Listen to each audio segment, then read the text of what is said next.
Hey guys, TKC here, and I'm going to be showing you one of the two decks that I played at Kaijudo League this week. Once again, there weren't many people there, but I did get to meet Ryu Felix, who I met on YouTube because I found out that he lives really close by to me. Well, not close by, but close enough to go meet up at the same card shop and play some Kaijudo and other stuff. And so this is one of the decks I played because I wanted to try it out. It was an interesting idea that I thought up of at work, but it uses this card right here. Bam. Blaze Belcher. Woo! Promo Blaze Belchers too, which I just got like yesterday. So anyways, I decided to make a rush deck, and not just any rush deck. You know, typical one is your like Fire Light, Fire Nature, Fire Water, something like that. But I decided to go with Fire, Darkness, Water. It's a pretty interesting mix, and I wanted to try it out, and it did okay. I won't say it did terrible, but I think it did okay. Interesting concept that I thought up of at work. So here we go. Got 3 Blaze Belchers and their promo, of course, because that's the way you do it. And we got 3 Marrow Ooze because besides Blaze Belcher and Magris, well, we also have Marrow Ooze as a 1-drop. Unfortunately, it kind of gets off the field when it attacks, but I mean, if you use cards like Magris and stuff, they're gonna die by other creatures just killing it anyway. But anyways, that's my 1-drops. Only using 1 Drakon Weaponsmith. I think this is a mistake. I think I need to use 2, maybe 3. Not really sure. I wanted to tech 1 because there was a lot of good level 3s to use in this deck. So I elected for just 1 Drakon Weaponsmith because I didn't go for the Blastforge Slaver plan. That's another thing I forgot to mention, but that's why Drakons aren't as important in this deck. So we got 3 Kenina the Igniter. This card is actually really good. It kind of sucks that if you don't have any turn 2 plays and you have this, it's kind of like you summon this and then it doesn't give anything power attack, which is the main purpose of using this. So this is more of a late game card to get over blockers and stuff like that, but either way, still really nice as a 2-drop. And the other 2-drop, I'm using 3 Brain Squirmers because without them, Darkness wouldn't have enough cards to be consistent enough in the deck. So I'm using 3 Vanillas in the Darkness Civilization because I didn't have any other Darkness cards besides Marrow Ooze and other cards that I'll show you later. Now for the spells in level 2, just the 3 Comet Missile and 3 Ice Blades. I'm not using any of the other ones like Tornado Flame or Storm Spark Blast or what else can you play? Bone Blades, Veil Vortex, things like that.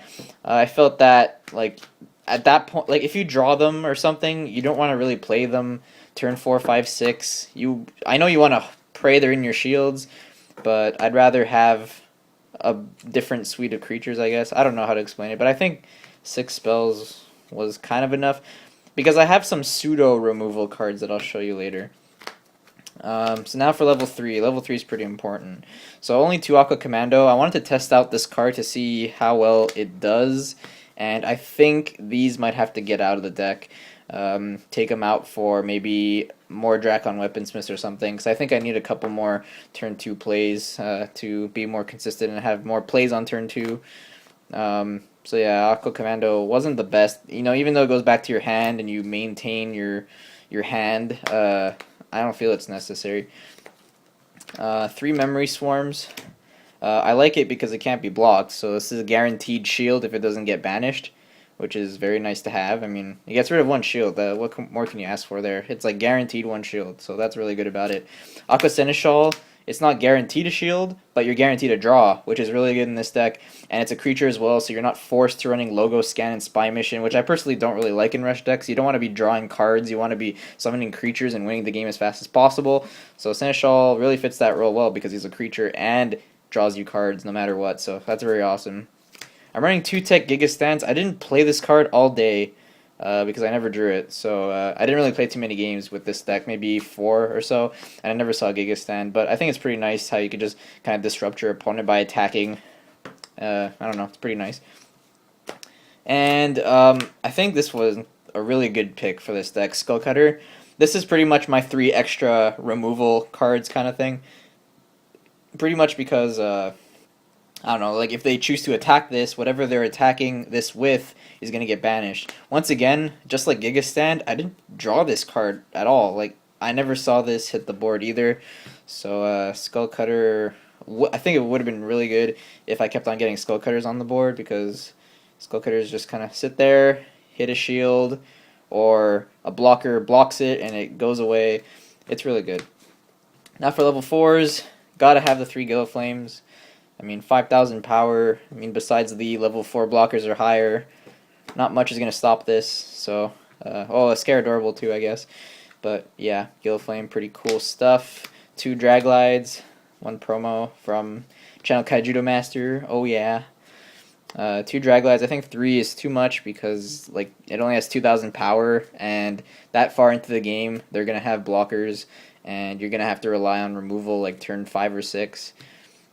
So it's a bit too late. If this was like Rikabu the Dismantler from the original game where it was 3/1000, it would have been a lot better because you have a higher chance of them not having blockers. So at turn 4, I think it's not that great, but it does the job sometimes. You know, when you really need that fast attacker at the end of the game to win, that helps out. And then 3 Rusalkas. This is pretty much Veil in a creature. So this is also another one of those removable cards, which I kind of forgot about. But you just kind of summon one of these, bounce a blocker, and then go in with your other creatures. Yeah, so it combos. It fits really well with the theme of the deck.